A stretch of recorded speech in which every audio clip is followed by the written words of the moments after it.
election. Well, let me ask you this, though, just in a different way. You've heard this criticism before, that Hillary Clinton, the candidate, and her campaign as well, don't respond well, don't adjust to negative information. And there are hard signs here that have been consistent, throughout the Democratic primary process with young voters, with independent voters. I just want to ask you, is the candidate, is the campaign willing and ready to make changes as they go to the generals? They're going to be a change in message. How are they going to appeal? How are they going to draw over some of those young Sanders voters, some of whom say they're not ready to make that jump? Is the message going to change at all to bring those people to her side and excited for the general?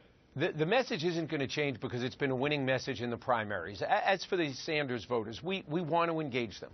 Hillary Clinton has talked about bringing them on board, the fact that what our differences are pale in comparison in the Democratic side to the Republican side. And, historically, Jim, there were more Hillary Clinton voters in 2008 who said they wouldn't support Barack Obama at the end of that primary season than there are today Sanders voters who say they won't support Hillary Clinton. Look, we want them in the party. We want to unite. Bernie Sanders said he wants to do everything to make sure Donald Trump doesn't become president.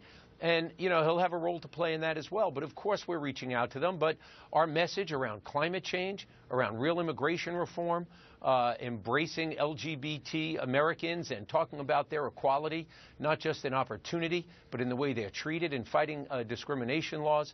We have much more in common with Bernie Sanders voters by far than they have in common with Mr. Trump, who's done nothing but divide Americans and pit people against each other since the day he got into this race.